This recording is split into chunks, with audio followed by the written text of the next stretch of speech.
হ্যাঁ, কথা দিয়েছিলাম চলে এসেছি, কিন্তু অনেকটা দিন পরে বলো। কিন্তু কি করব বলো তো, তোমরা যে নতুন যারা বন্ধু রয়েছো তারা তো আমাকে কোনো উপহারই দিচ্ছ না, পুরনোরাও দিচ্ছ না। উপহার বলতে সাবস্ক্রাইব আর লাইকস, কেউ সেটা দিচ্ছ না। আমি চেয়ে নিলাম এবার থেকে প্লিজ দিও কিন্তু। যাই হোক গিয়ে তোমাদেরকে শুনিয়ে নিলাম, বলো মন্ত্রটা কি সুন্দর লাগলো। আর আমি সকাল 6টার দৃশ্যটা দেখিয়ে নিলাম, কি সুন্দর স্নিগ্ধ একটা সুন্দর দৃশ্য, তাই না?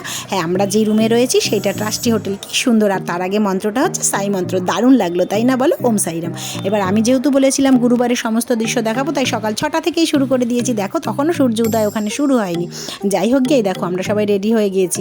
আমার ছেলে রেডি হয়ে বসে আছে, এদিকে সব দেখতে পাচ্ছ, সব কেন গুজগাছ করা হয়ে গিয়েছে। এই যে আমিও ততক্ষণে রেডি হয়ে চলে এসেছি। তোমরা হয়তো ভাবছো কী ব্যাপার, বেডিংপত্র গুছানো, এদিকে বলেছে বৃহস্পতিবারের সমস্ত সব দেখাবে।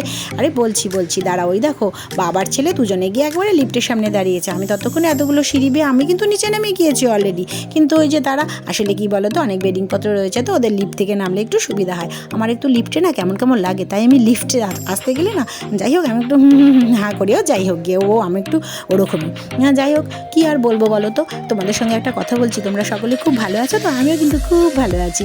যাই হোক গিয়ে এবার দেখো কি সুন্দরভাবে এবার সব কিছু দেখো, দেখতে থাকো তোমরা।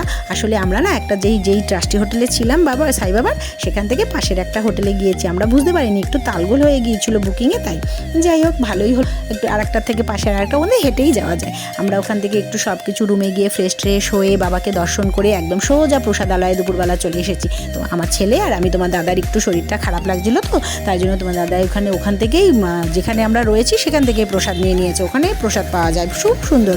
হ্যাঁ, ওখানে ফ্রিতেই, কোনো কিছু হয় না। দেখো গুরুবারের প্রসাদালয় কি সুন্দর, এত ভর্তি, তার মধ্যে এত। ওখান থেকে আমরা প্রসাদ নিয়ে আমি বাবাইকে বলছি, এই দেখ, আমার ছেলেকে বলছি, দেখ বাবা এখনও প্রচণ্ড লাইন রয়েছে, তাই তুই সামনে চল, আমি ওখানে দেখাচ্ছি। আমরা ওখানে বাসের জন্য বসেছিলাম। এই দেখো গাছের ফলগুলো, তোমরা কি বলো তো, ওগুলো কিন্তু সুপারি না, ওরকম দেখতে, একটু বলো তো জানলে। তা আমি আর ছেলে ওখান থেকে সাই বাবার যে বাস রয়েছে সেখান থেকে আমি গেলাম। ছেলে বললো, মা তাহলে তুমি কোথায় যাবে? আমি বললাম আমি যেহেতু আজকে বৃহস্পতিবার গুরুবার, তাই আমি সারাদিন মন্দিরে থাকবো। তাহলে ও বললো আমি একটু ফ্রেশ হয়ে আসি রুমে গিয়ে। আমি বললাম ঠিক আছে তুমি যাও। এবার ও ফ্রেশ হয়ে এসে নাকি আমাকে খুঁজেছে, কিন্তু যেহেতু ফোনটা ওখানে জমা দিয়েছিলাম, তারপরে না আমি এনেই আমি নাট মন্দিরে ছিলাম। আমার আর অত মানে খেয়াল করা হয়নি যে ফোনটা বন্ধ ছিল।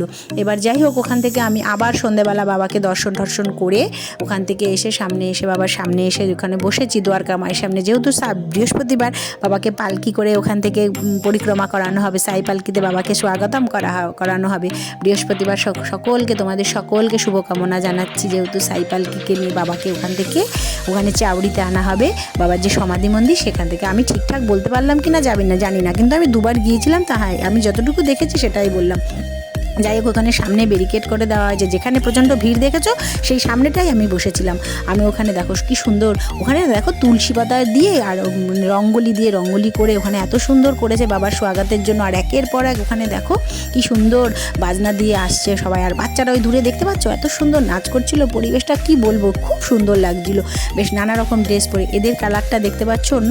আবার এই দেখো লাল রঙের ড্রেস পরে আসছে একের পর এক। এবার বাবাকে নিয়ে ওখান থেকে পালকি করে আনা হবে। এই যে দেখো বাবার পালকি নিয়ে, মানে ঠিকভাবে তো তোলা যায় না ছবিগুলো, যাই হোক যতটুকু পেরেছি। ওম সাইরাম ওম সাইরাম ওম সাইরাম সকলেই বলো।